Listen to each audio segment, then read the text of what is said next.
Reconnect and heal today. Welcome to Love Never Dies with Dr. Jamie Turndorf.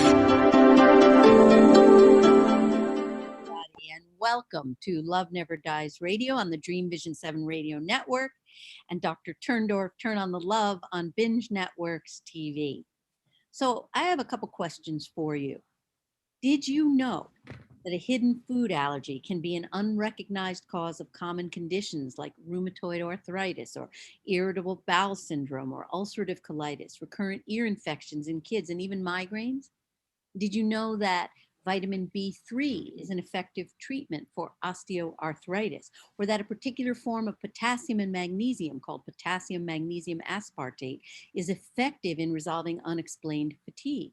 And intravenous magnesium decreases mortality in people suffering a heart attack. You've heard me say that a lot.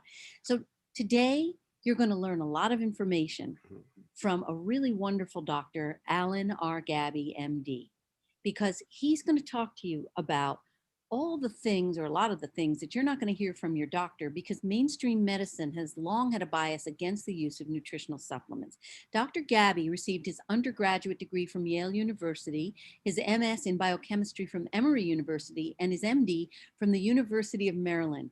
He's past president of the American Holistic Medical Association and gave expert testimony to the White House Commission on Complementary and Alternative Medicine on the cost effectiveness of nutritional supplements. He's the author of numerous books and scientific papers in the field of nutritional medicine. He was professor of nutrition and a member of the clinical faculty at Bastyr University in Kenmore, Washington from 1995 to 2002. He is the author of the textbook Nutritional Medicine, which is being used in 37 countries and by more than 25 graduate and undergraduate nutrition programs. So without further ado, welcome, Dr. Gaby. I'm so happy to have you on the show. Thank you, Dr. Jamie. It's a pleasure to be with you. And I pronounce it rhymes with baby. It's pronounced Gaby. Thank you. Oh, so I forgot. We got so caught up when I said hello to you. I didn't say, I was going to say, when I woke up this morning, the first thought that came to me was, ask him how to pronounce it. And then I forgot. So it's an odd name, Gaby, but that's fine. Gaby. Say it 3 times fast. Yes, got it. Okay. So we have so much to talk about. Do you want to start by talking about why doctors resist the use of nutritional supplements to treat conditions? Well, I'm a physician and scientist, not a social psychologist, but I have come up with some theories. Number one is that the education in medical school is largely controlled by the pharmaceutical industries. They dictate who gets the grant money, and they also have a lot of power over what kind of review articles get written in medical journals. So there is a bias on what physicians read. The other factor, I might call it cognitive dissonance. That's a social psychology term. When you go through 4 years of college and then 4 years of medical school and then 3 years of specialty training, and you don't learn any of this, and then somebody comes along and tells you, well, you know, rheumatoid arthritis, look at the food allergies, and 1 out of 3 times it goes away when you identify the hidden allergies.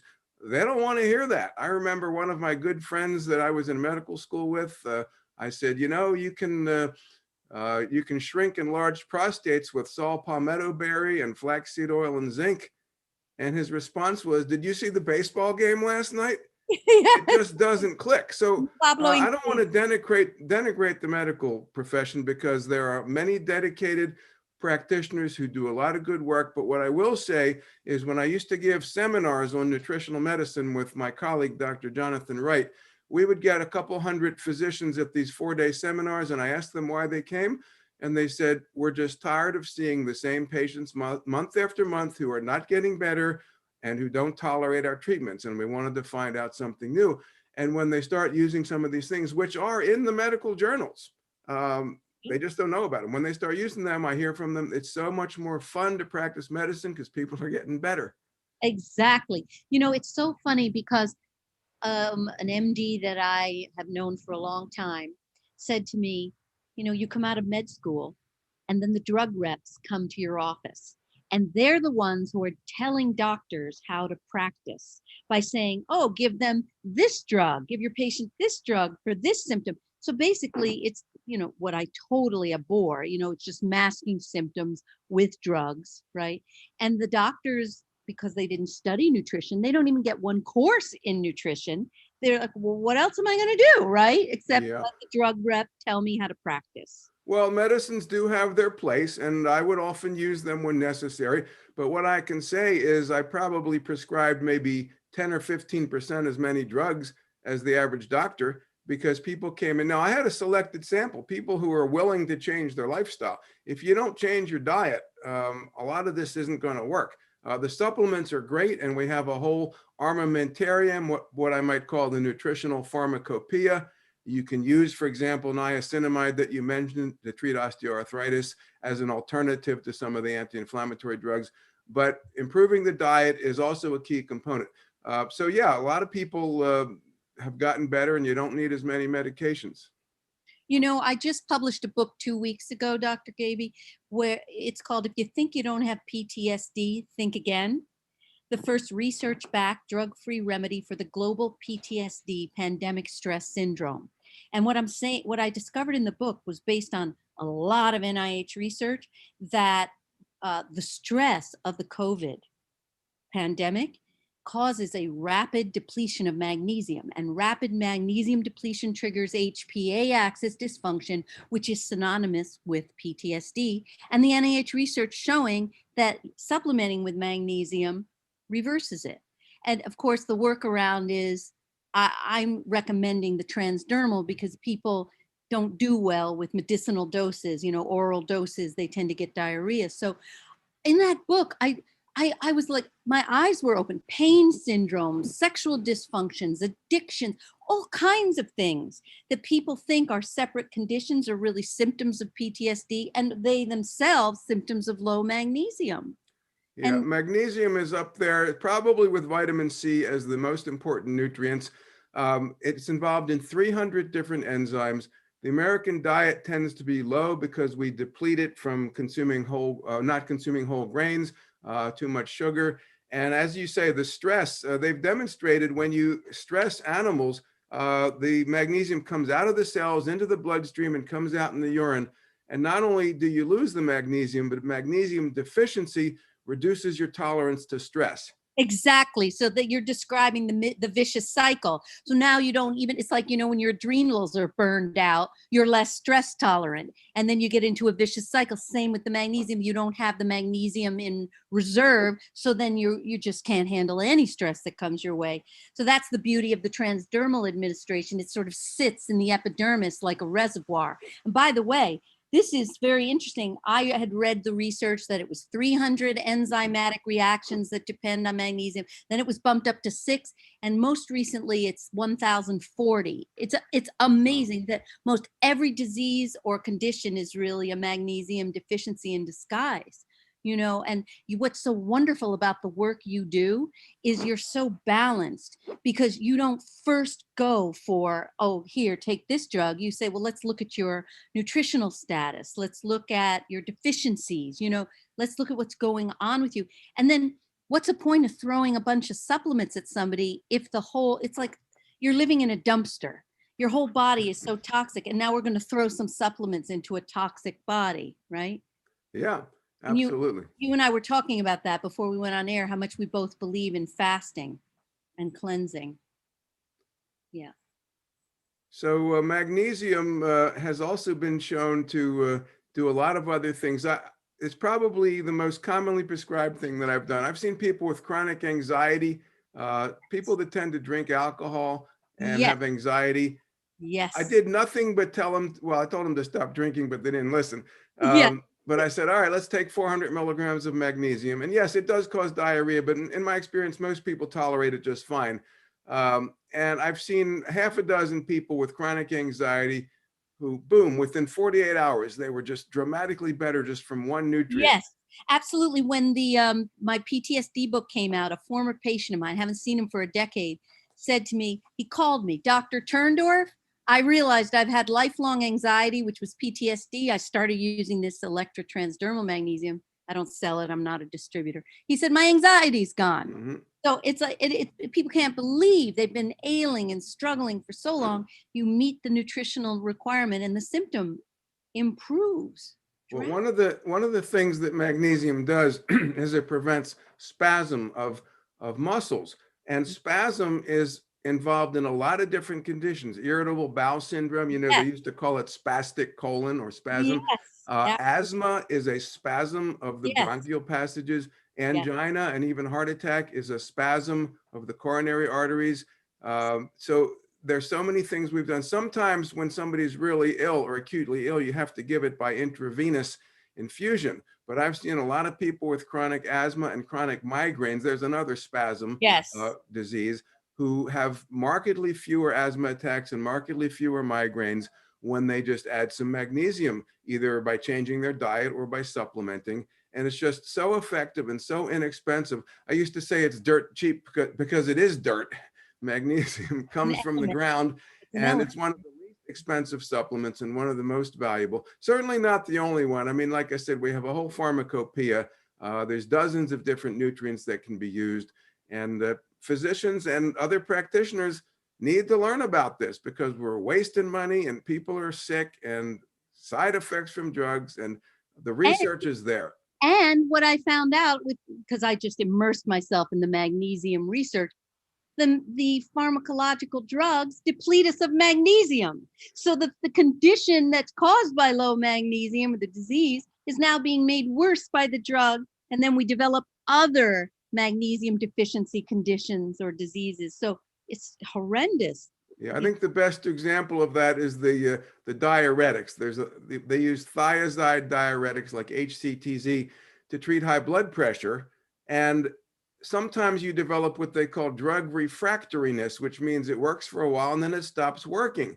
And it's because it depletes the magnesium and the potassium, and both of those minerals are essential to prevent high blood pressure. So here you're pulling these important nutrients out. So if somebody has to be on HCTZ, most of them need to supplement with magnesium and potassium. It's a little complicated because other drug interactions can be involved. So, talk with your doctor about it. But you're right. A lot of times drug-induced deficiencies eliminate the benefit. Same with asthma drugs. Some of the asthma drugs deplete magnesium and potassium, and magnesium deficiency makes asthma worse. So this is just very Exactly. important stuff. Exactly. And I was just thinking, because magnesium is the precursor to our neurotransmitters, that's also why I believe it helps with anxiety, because if you have low magnesium, you're not making enough GABA. So then you tend to be more anxious, right? Yeah. And it's kind of exciting when you think it's kind of simple, really, Well, eat whole grains, eat fruits and vegetables, cut down on the sugar, and you'll probably increase your magnesium intake by 50 to 75% right there. So And supplementing I'm is helpful frightened too. of the grains. I'm so frightened of the grains, even the organic and the GMO grains, because of the glyphosate residue, which then, is linked to the leaky gut.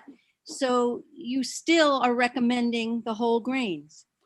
Well, I mean, I haven't seen any strong evidence that it's harmful. I mean, I agree that probably some people do poorly with it, but I haven't practiced for a while. But when I was practicing, I practiced for 20 years. And, I take people off of grains if they have sensitivities to them. But other people do just fine, it seems. I mean, maybe I'm missing something. But, when people come in with chronic conditions and then they don't have them anymore after a few months, that's fine with me. So no, I Yeah, don't specifically restrict grains. yeah, it's interesting because what I'm thinking is the whole glyphosate problem and how it's correlated with leaky gut is causing a real epidemic now of digestive problems that probably you weren't even seeing when you were in direct patient practice. And so it's very frightening to me. I haven't eaten grain in 30 years, but I'm not a normal person. I know I'm not normal. So, it's really kind of neat to talk to you, because one of the things that I find very special about you is you have no ego invested. Like usually when I'll talk to an MD and I'll get this kind of like, oh, don't be telling me I know everything. And you are not like that. Well, I try to avoid that. We've all got egos, and we all struggle with that issue. But my goal, I got interested in this at the age of 23, and there was kind of an epiphany that just appeared to me. It was some kind of gift. And it said, you're going to study nutritional medicine and you're going to teach the world what you find. And so I don't have an agenda as far, I mean, I do believe that nutritional medicine is necessary in modern medicine and that it's beneficial and it's very safe. But I also like to balance it with the fact that many manufacturers and others are saying things that aren't true. They're hyping up nutritional supplements that based on weak evidence. And so I try to find the middle approach, and my goal is to improve the practice of medicine. And, that includes chiropractic and naturopathy and acupuncturists, all of whom can use nutritional therapies to improve their outcomes. But my main goal is just to try to explain it the way I see it. I analyze the research and I tell it like I see it. And if I'm wrong, I'm happy to admit I'm wrong and move on to the next thing. But the goal is to bring truth into science and medicine. Oh, it's a fantastic thing that you're doing. And, when you described what you called an epiphany, I actually heard it was a divine call. It was as if God and the Spirit spoke to you and whispered in your ear and said, this is what you're going to do for the world. And this is part of why I think you have no ego involved, because you really have a divine call to make the world a better place. So what does that have to do with your ego? Nothing, Well, thank you for saying that. I was going to say that Einstein said that epiphanies are God's way of remaining anonymous, but I didn't know your audience, so I didn't say it. Oh, my audience knows that because, when my husband was, for most of his life, one of the most famous Jesuit priests at the Vatican and founded liberation theology. And he eventually left the Jesuit order and the priesthood. And he and I were together for almost 30 years. And I was a devout atheist, if you can imagine. But the minute Jean left his body while we were on the beach together on vacation, he started making his presence known to me, moving things, turning lights on and off, machines on and off. And I said, oh my gosh, we don't die. We just leave our bodies. So that was a huge epiphany for me that led me to develop the transdimensional grief resolution method, where I help people reconnect with their loved ones in spirit and heal any unfinished business, because everybody's got unfinished business. And I find that there's such a connection, as I think when you've got a lot of emotionally unfinished business and trauma, you get sick in your body too. Absolutely.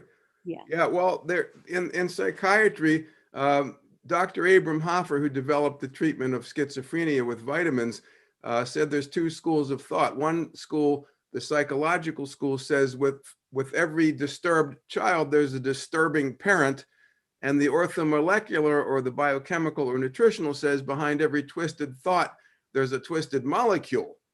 And I think both of those are true to some extent. And the good practitioner uses the art of medicine to figure out which is most important and how to deal with both of them. Exactly, because that if you have an emotional upset, it changes your molecules, it changes your biochemistry, and you become unwell, and then being unwell alters your biochemistry. It's a total, complete circle, as you know.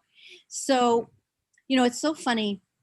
When I was on staff at Craig House Hospital, it was a very posh, private inpatient psychiatric hospital. I remember a psychiatrist saying to every patient that I was working with in the therapy, and, you have a chemical imbalance. You are going to need to be on these psychotropic drugs for the rest of your life. Like, I have a Zoloft deficiency, right? A Valium deficiency. And even back then, I was looking at what's going on with the body that could affect your mood. And this one guy was unbelievable. This was so pivotal for me. I had been reading about brain allergies being connected to depression. And this was 1981. William Philpott. Was that William Philpott? I don't even remember. Yeah, he used to write about that. Yeah. Right? See, you're so well versed in everything. So, I thought, well, maybe there's a guy who was coming in 4 times a year with such profound depression. They were giving him electroshock therapy, and still he was coming back with this horrible, intractable depression. So I said to him, listen, just humor me. I feel that you're having a brain allergy to wheat. Just take it out of your diet. Let's see how you feel. Within a week, his depression lifted. I never saw the man again. So that's what you're talking about, how allergies affect us emotionally and physiologically. Yeah. I saw a 50-year-old woman one time who was just bouncing off the wall in the manic phase of bipolar disorder. And it was very hard to do a history because she was out of it. But I got from her that she ate a pound of cheese every day. And I knew that there was a component of brain allergy. So the only thing I did is like, okay, no dairy products for the next 6 weeks, for 3 weeks actually, and then put them back and see what happens. She comes back 6 weeks later. Her mental problem is completely gone. She tested dairy. She went crazy on it. So I said, okay, 6 months, no dairy. We'll see you in 6 months. She was perfectly fine mentally, just off of dairy. And she was overweight and she had lost 50 pounds. I never mentioned calories. I never mentioned cutting food out. I just said no dairy, and the weight came off and the mental disorder went away. That's brilliant. And you know that there's that thing that's called the false fat, which is really water retention associated with allergies. And so you treated the false fat and she melted. Isn't it wonderful to talk to you? It's just, I love talking to you. We have to take a little break, but we'll be back in a moment.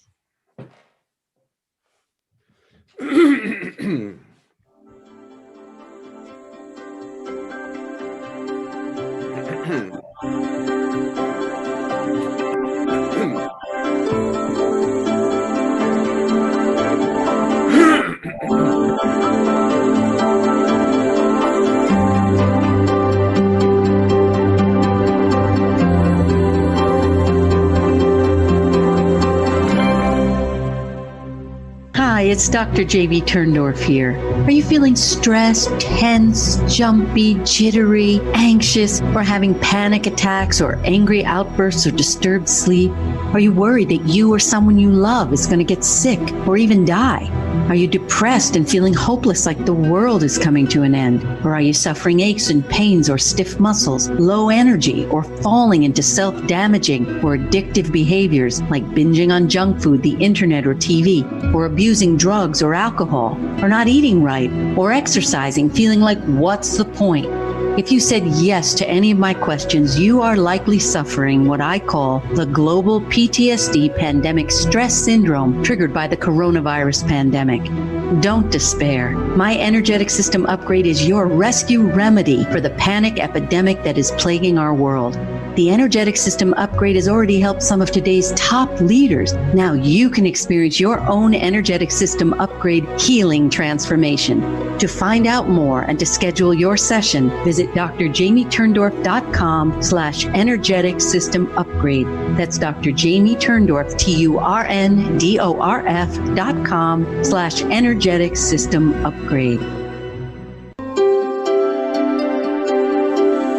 Love Never Dies is now on the Dream Vision 7 radio network every Wednesday and Thursday at 1 p.m. and 1 a.m. Eastern Time. Dr. Jamie Turndorf, also known as Dr. Love, is the #1 international best-selling author of Love Never Dies, How to Reconnect and Make Peace with the Deceased. If you're grieving the loss of a loved one, tune in and find out how to reconnect and heal any unfinished business using Dr. Turndorf's groundbreaking new Dialoguing with the Departed technique. Visit AskDrLove.com to find out more. This is Dream Vision 7 Radio Network, uniting mankind with universal love. Our shows are created from the heart, bringing each listener to a place of divine enlightenment. Breathe, relax, and enjoy. Let life flow. You're listening to Love Never Dies with Dr. Jamie Turndorf.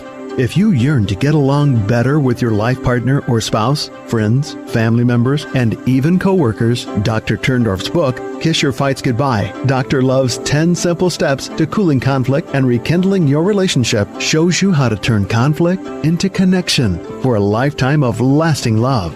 Find out more about Kiss Your Fights Goodbye at AskDrLove.com. This is Love Never Dies with Dr. Jamie Turndorf. This show is for you, the listener. Once again, here's Dr. Turndorf. Hello again, and welcome back to Love Never Dies Radio on the Dream Vision 7 Radio Network and Dr. Turndorf, Turn on the Love on Binge Networks TV. I'm talking with Dr. Alan Gaby. Alan, listen, when you were clearing your throat just before we went to the break, I nearly lost it. And I have to tell you what it reminded me of. So Jean and I, my husband in spirit, were in Nantucket on vacation. And all of a sudden, a man walks up to us on a deserted little side street, and it's somebody Jean did research with at Fordham. The next thing I know, the guy starts clearing his throat, kind of like you were doing, but much more extreme. It sounded like a dead car starter. Now, my husband knew how to make me break up. All he would have to do is this with his eyebrow, one eyebrow up. He just looked at me and did that, and I lost it. And I did the most crazy thing I've ever done. I ran away so that I wouldn't laugh in the guy's face. I literally ran down the street, turned the corner, and burst into laughter. And then when I finally calmed myself down, I returned to the two of them and acted like nothing ever happened. So when you were clearing your throat, it reminded me of that day. And I almost lost myself and started laughing again. Okay, well, good. Well, don't run away, though. I won't run away, but it was such a funny memory. Oh my God. You know how somebody can just break you up just with that was it. It's like Spock used to do that, lift one eyebrow. Exactly. It's like this. I don't know, but I'm so glad that it happened. It just gave me such a laugh. And you must have wondered, why was I smiling so much? That's why. So we had some email back and forth in anticipation of the show. And there was a very interesting conversation that we had regarding D3, and I wanted to have you talk a little bit about that because your understanding, I was saying, the D3 can calcify the arteries if you don't have it with K2. And you were saying something additional. So I think people would like to hear about that. Okay, well, first of all, vitamin D is not really a vitamin. There was virtually none of it in the human diet when we evolved, except maybe if you lived near the sea and got some fish, or if you stole a pterodactyl egg and ate it, or something like that. But vitamin D is a precursor to a hormone produced in the skin by sunlight. And there are many other things that are produced in the skin by sunlight too. And I like to call that the sunlight complex, of which vitamin D is only one of them. There are many things that occur that balance the effects of vitamin D. So when we get into this whole idea of taking massive amounts of vitamin D, which has become very popular lately, we have to consider, is that the way nature intended it? And I'm not sure that that is. We know that excessive vitamin D in animals causes hardening of the arteries or atherosclerosis.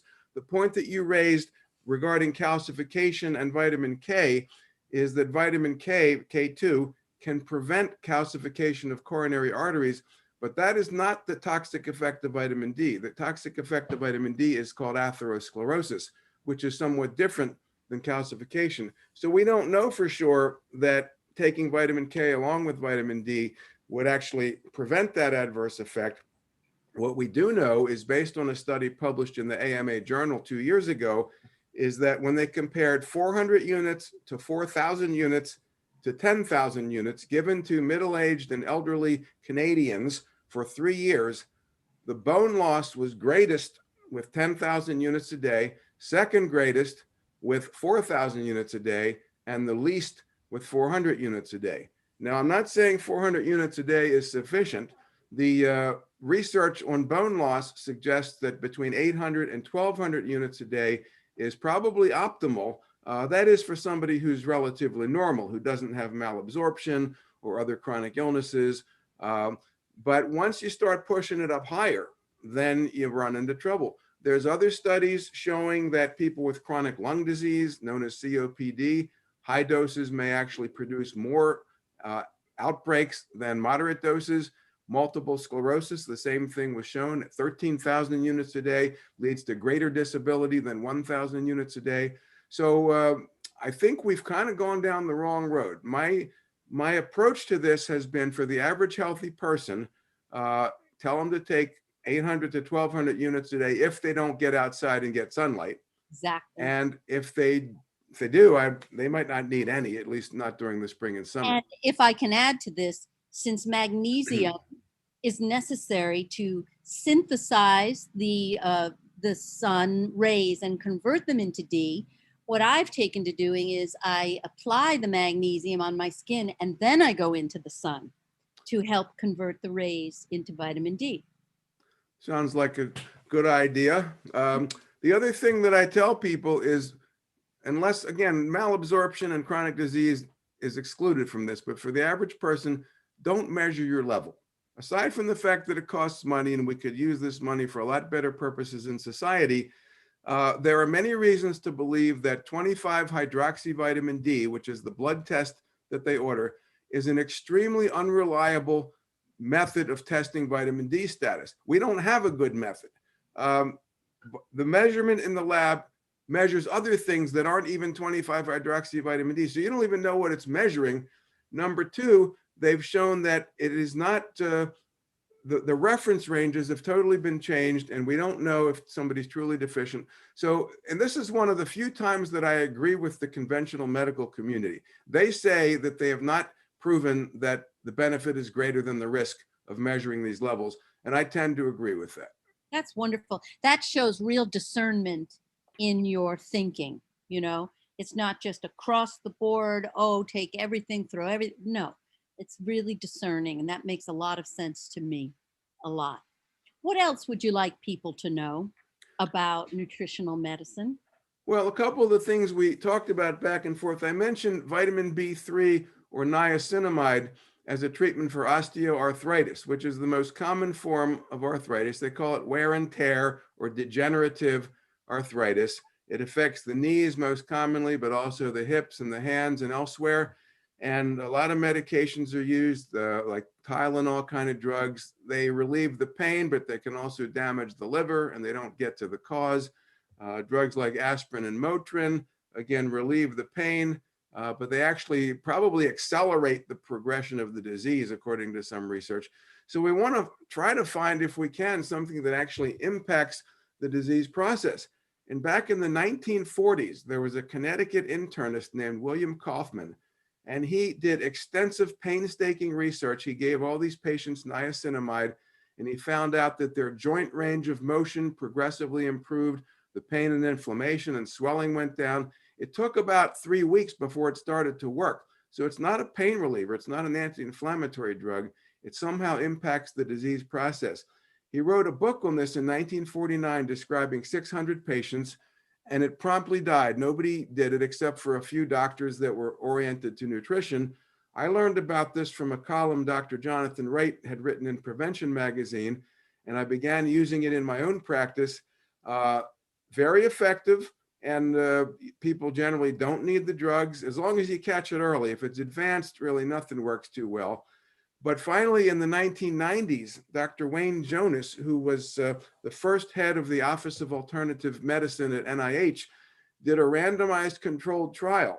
And he confirmed what Dr. Kaufman had said back in the 1940s, that niacinamide is effective. So it's my first line treatment because not only does it work for the joints, but it's got some interesting side effects. People come back and say, I'm sleeping better, I've got more energy, my memory is better, my mood is better, and I feel like I'm 16 again. So that's one of the joys of nutritional medicine. And again, it's not always 100% safe. You got to know what you're doing. But many of the side effects of nutritional medicine are positive rather than negative. So that's my first line therapy. I think it works at least as well as glucosamine sulfate. It's a lot less expensive.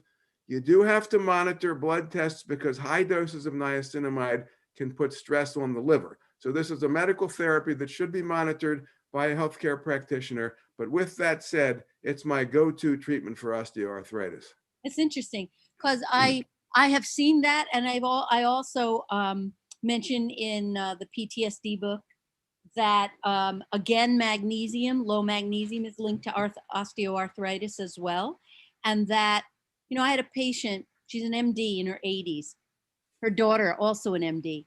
The daughter said, my mom's been in bed with osteoarthritis in her spine for 4 years, couldn't move. So I said, well, just put the magnesium, the electrotransdermal magnesium on her spine. Within an hour, she was up. Interesting. Such an incredible pain reliever, anti-inflammatory. So, and I had a contractor here yesterday. It was kind of weird, here he is, he's complaining his back is killing him. It's killing him. So I said, all right, lift your shirt up. And I sprayed the magnesium spritz oil on his back. And he's kind of like a craggy guy, doesn't believe in anything. I put it on. He said, I don't believe it. My pain's gone. Well, that's interesting. I would question whether that actually, for the first case you presented, whether that actually did anything to the arthritis. We know that magnesium is very useful for muscle spasm. That's what I think it is. Because when you have the arthritis, you go into spasm from the pain. So it gives a relief of the spasming. But absolutely, back to magnesium. There was this joke when I used to teach nutritional medicine at Bastyr, that's a naturopathic school. The joke was, when you take one of Gaby's exams, if you don't know the answer, just write down magnesium. Oh, that's hilarious. You got a good chance it'll be right. That's very funny. Now, you said you haven't been in practice for 20 years. Did you say that? I practiced for 20 years. And then I realized that, you need to spend full time to keep up with the medical literature. And the textbook that I wrote came out in 2011, Nutritional Medicine. And the second edition came out in 2017. Same book, but updated. So it really takes pretty much all of my time to keep up with this. Most books of this size, the book weighs 8 pounds, and it's got 17,000 references. Yes. Most books of this size, like Modern Nutrition and Health and Disease and various other ones, have 50 to 100 contributors. I wrote this book by myself, and I spent 30 years on it and another 6 years doing the second edition.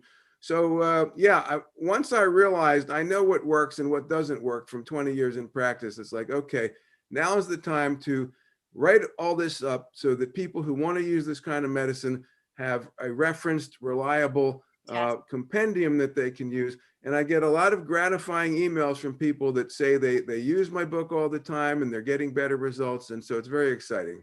Now, would your book be suitable for a lay reader? There are many non-practitioners who use it. It's expensive. Your textbooks are expensive, but a lot of people have gotten it, and a high school graduate can understand about 95% of it. There are things that that you need the basis of it, and you might have to look up some words. But for the non-practitioner, I think the value is that it alerts you to what options are available. You can take them to your doctor. There are references there. It's like, this study says vitamin B12 shots help fatigue. And I know you think that's crazy, but here's this double-blind study. So can we try it? I love it, because how do you argue with the research, the published research? And what's great also is that your book is written by you, an MD, so that another MD would be more likely to respect the compilation of research. And because you keep up on the research, I'm like amazed. I'm doing this. I'm like you in the female form. I'm constantly doing the research, and I can't believe how much is published. Nutritional research in the NIH published research in medical journal. But no doctor who's in the front lines practicing is up on the latest research. So you're doing that incredible mission for them. Well, there are more and more doctors getting interested. I would say the naturopaths and chiropractors and a subset of dietitians, not all, but a subset, are very interested in this. There are many medical doctors who are, and I get a lot of orders for the book from individual doctors. It is in chiropractic schools, it is in naturopathic schools, and some other masters of nutrition programs, but so far it is not broken into the medical schools, just a few electives in integrative medicine. Yeah. But that would be the big thing. Once the medical schools acknowledge that dietary modifications and nutritional supplements have enormous potential, that if we incorporated this, that we would probably reduce the cost of medical care in this country by half within a year. Absolutely. And you know what I was just thinking? It's like there's a disconnect, a schism between the doctors doing the research and then the doctors who are in practice. And it's sort of like the separation of religion and science rather than the integration. We know that this research is true and proven, but the practicing doctors may not be aware of it. And if you could somehow get into the medical schools and break in and bring this research in, and I think that this is something I'm supposed to pray for, to help you to do. I'm going to pray to my husband for this, because I was hearing one of the ways you're going to get it in is to go to the AMA and other conferences and speak. And you're going to start to pave the way for these people to say, oh, he's done the research for us. Let me at least, take this into my heart and my mind and read it. Let's take a break. We'll be right back.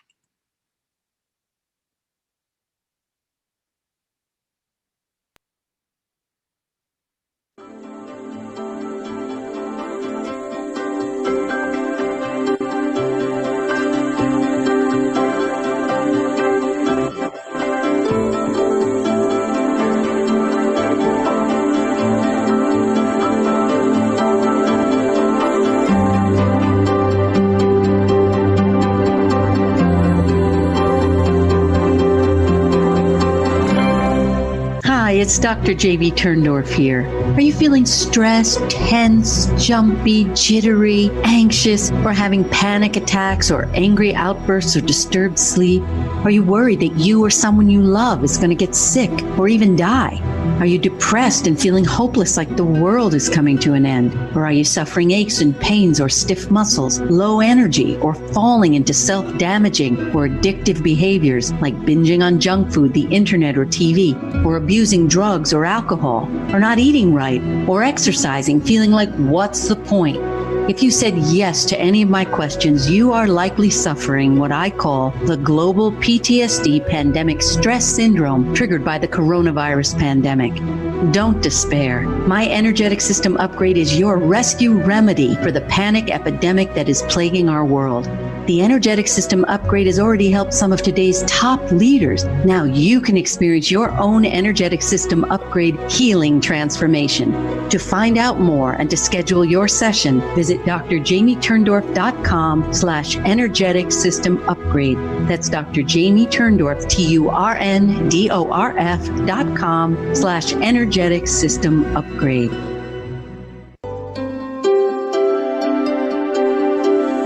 Love Never Dies is now on the Dream Vision 7 radio network every Wednesday and Thursday at 1 p.m. and 1 a.m. Eastern Time. Dr. Jamie Turndorf, also known as Dr. Love, is the #1 international best-selling author of Love Never Dies, How to Reconnect and Make Peace with the Deceased. If you're grieving the loss of a loved one, tune in and find out how to reconnect and heal any unfinished business using Dr. Turndorf's groundbreaking new Dialoguing with the Departed technique. Visit AskDrLove.com to find out more. This is Dream Vision 7 Radio Network, uniting mankind with universal love. Our shows are created from the heart, bringing each listener to a place of divine enlightenment. Breathe, relax, and enjoy. Let life flow. You're listening to Love Never Dies with Dr. Jamie Turndorf. If you can't stop crying over the bodily loss of a loved one, Dr. Turndorf's #1 international bestseller, Love Never Dies, How to Reconnect and Make Peace with the Deceased, will show you how to toss out the tissues and transform your grief into joy using her groundbreaking new Dialoguing with the Departed technique that enables you to reconnect and even heal unfinished business with those in spirit without the assistance of a medium, channeler, or psychic. Sign up for Dr. Love's free newsletter at AskDrLove.com and receive an exciting gift, a free excerpt of Love Never Dies. And now, back to Love Never Dies with Dr. Jamie Turndorf.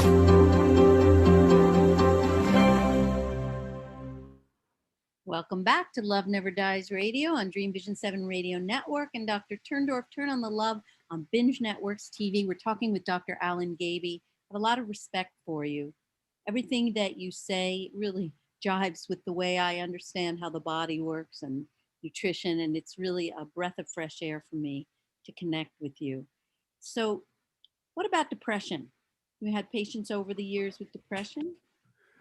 Oh yeah, that's sometimes it's very difficult to treat, and sometimes I've had to use the medications.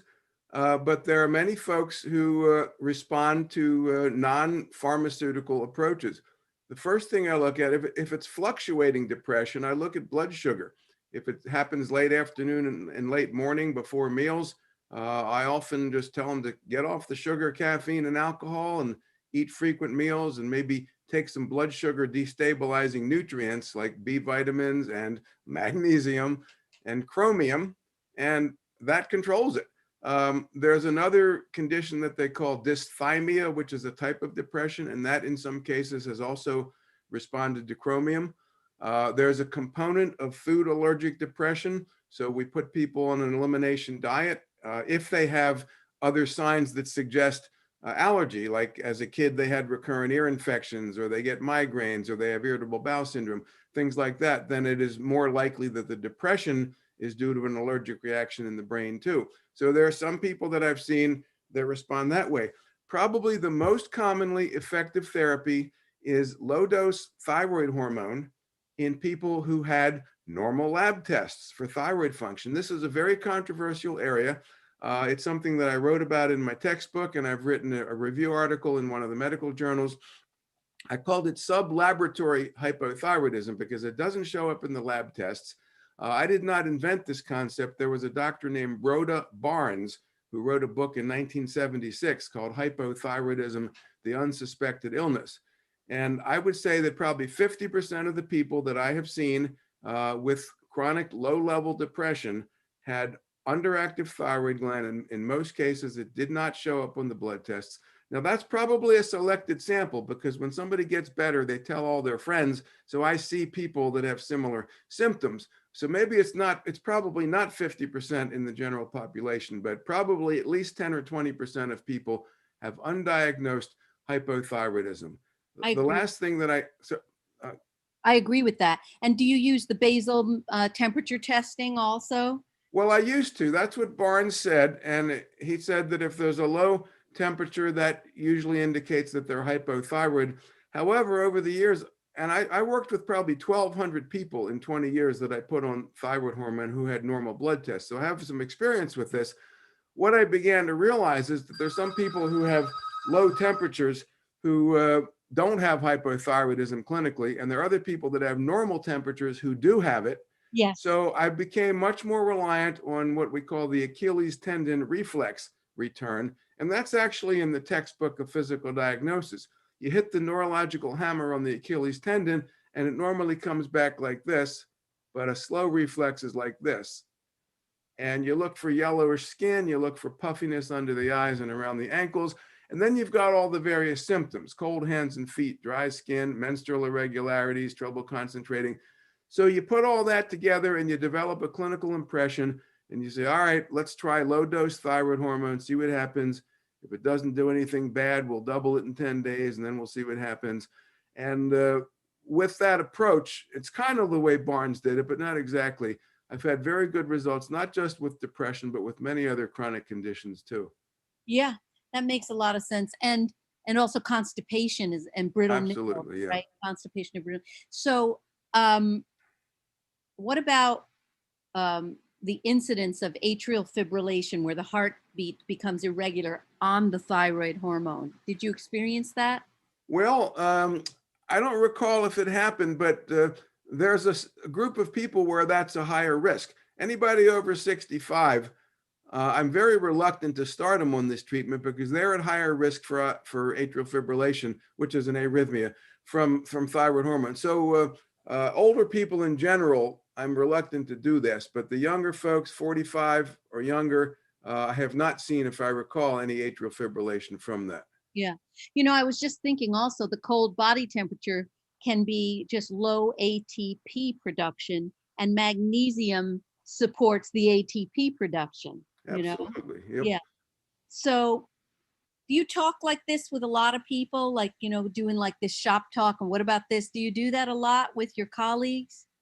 Well, nowadays with COVID, it's hard to communicate with anybody. I've been invited dozens and dozens of times over the years to speak at conferences where people are of similar mindset, or else they're kind of putting their foot in and maybe they're skeptical, but they want to hear about it. I have on occasion, very rare occasions, been invited to conventional workshops, but not very often. That would be this thing, maybe you can pray for that the AMA type groups would actually support a lecture of this type. I remember one time I was asked by somebody, a friend of the family, who was the head of one of the local medical societies, and he asked me to speak, and then he asked a doctor from Hopkins to come and debate me on it. And the doctor refused because he didn't want to be on the stage with me because it would lend credence to anything that I would say. And he said, "Can you believe that doctor actually believes that vitamin B6 and magnesium can prevent kidney stones?" So I sent the inviting doctor 2 papers, one from the Journal of Urology and one from the American Journal of Clinical Nutrition, that said exactly that, based on randomized trials. And the doctor from Hopkins was a little apologetic, but he still refused to appear with me. Yeah, because you would have blown him out of the water. Period, because he couldn't cite refuting research. So this is my vision for you. I have a feeling that you and I are going to be in touch. I feel we're old friends, and Sounds like it, yeah. I'm going to help you with this. I am. And now, you don't treat patients anymore. You teach, you write. So if anyone would like to be in touch with you, the best way to really benefit from your knowledge is to buy your book. That's the best thing to do. Well, that would be at the current time. There are many practitioners, a lot of naturopathic doctors. I was fortunate to teach at Bastyr for 7 years, and they graduated close to 1,000 naturopathic doctors during that time. And most of the naturopathic community has my book. So I think if you have an individual medical problem, the way to go would be to find one of these docs and let them talk to you and examine you and like that. And run 1 million tests on you. Well, some of them don't. And, I don't support that in general. Not only does it cost the patient a lot of money, you get hassled by the insurance companies. Absolutely. And then you get in trouble with your county medical society for running all these tests. And what about, do you believe in kinesiology or muscle testing? Well, I don't know. I mean, I know people that use it and they feel that it's beneficial, but I don't have any evidence one way or the other. If they have a method that helps people get better, then I'm fine with that. Yeah. Yeah. Now, do you treat yourself, Alan? Well, that's a good question. The old saying, a patient that treats himself, no, the doctor that treats himself has a fool for a patient. You probably have heard that one. Yeah, sometimes I haven't been for a physical in 50 years, and I don't know whether that's smart or dumb. But, I did the basic tests, that screening for yourself at a certain age, and I did those myself. And I'm fortunate to be reasonably healthy. So, and my wife is a naturopath. So between us, we usually figure out what we need. But I got an eye infection a couple of years ago, and I went to the walk-in clinic, and they gave me an antibiotic. So I didn't treat myself on that one. On that one, yeah. It's so funny because when I told you I did a very long water fast, and, because I really am convinced that when the organs get all clogged up with toxins, they don't work right. And the first line of defense is cleanse yourself. So I did an 11-day water fast. And in the water fast, obviously my nutritional requirements were not fully met. And when I came out of it, I had floaters in my right eye. So I never had that before. So I actually made an eye wash for myself with magnesium flakes, and I soaked my eye, and it helped the inflammation in my eye. I guess I'm a very large fool because I tend to treat myself pretty much exclusively because I find it difficult. I haven't been able to find somebody like you who could be my doctor, So as a result, I just do my own diagnosis and treating. Yeah, well, sometimes, and this is something that I need to be aware of, sometimes we're so close to the problem that we can't see it. And, sometimes I'll ask my wife about some symptom that I'm having, and she comes up with something that should have been obvious to me, but it wasn't. Yes, that is so true. So it really does help to have somebody to bounce it off. And you've been married a long time, right? Well, I got married late, and we've been married 21 years, and we have 4 kids between 20 and 10. So I kind of started everything at age 49. I did my career. I spent enormous amounts of time in the library during the time that most people are married and raising kids. So I kind of did it backwards, but I think it's been been proper because I have a great wife and great kids, and I was able to do all this work during the time that I was single. And there's no way I would have been able to write this textbook without having done that work, and without, I'm hesitant to praise Microsoft, but without Microsoft programs like Word and a database called Access, I never would have been able to write this in 2 lifetimes. That's so very true, because I remember we were talking about where we went to college at undergrad. You were at Yale and I was at Bastyr, and I remember the card catalog. Mm-hmm. You know, you had to go into the card catalog and go into the stacks, and it was very slow. But now you can research the NIH, library, and get so much research done online. So you're able to cull through a lot more material now, which is great. I'm really glad you came on my show. Well, so it's been a pleasure. Yeah, really, it's been wonderful. So in the last, we have 2 minutes. Mm-hmm. What would you like to leave the viewers and listeners with? What parting idea? And also make sure everybody knows how to find your book, the full title. So. Okay, thank you. Yeah, the book is called Nutritional Medicine, and I have a website where you can read sample chapters and see if it's right for you. The website is drgaby.com. Very simple, DOCTORGABY.com. What I'd like to leave everybody with is that nutritional therapies have great potential. The combination of lifestyle changes, which is the responsibility of the patient, and nutraceuticals, I don't like that term, nutrient supplements and herbal supplements in many cases, given with expert advice from a practitioner who has studied this, has the potential to produce improvements in our health far beyond what we're achieving currently. As I mentioned before, it has the potential to reduce the cost of healthcare by probably 50% and greatly reduce the number of side effects from many medications, which would be unnecessary if we were to take this other approach. I think the research is there. When I started looking at this in the 1970s, there was exciting research, but it was all preliminary. Now there's so many double-blind studies supporting that there's no excuse anymore for the medical profession to keep ignoring it.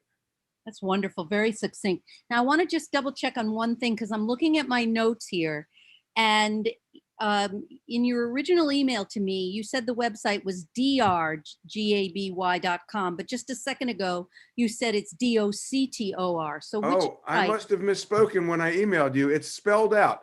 Doctor is spelled out, DOCTORGABY.com. So I'm going to go to your show. I'm going to have my webmaster fix the link on the show page on my website. Okay.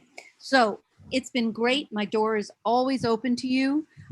If you stay with us after we come off air, I'm going to give you my phone number and everything else so we can stay in touch. Excellent. Thank you very much. Anything you want to promote or discuss, my door is open. Just say when. Okay? Thank you. Take good care, and thank you again for being with us.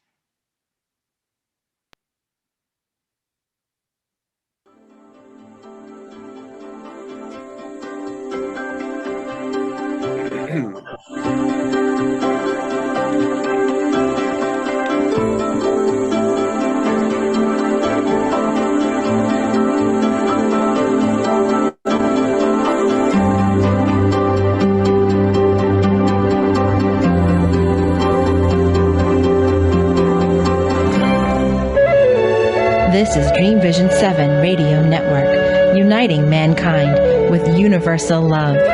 Our shows are created from the heart, bringing each listener to a place of divine enlightenment. Breathe, relax, and enjoy. Let life flow.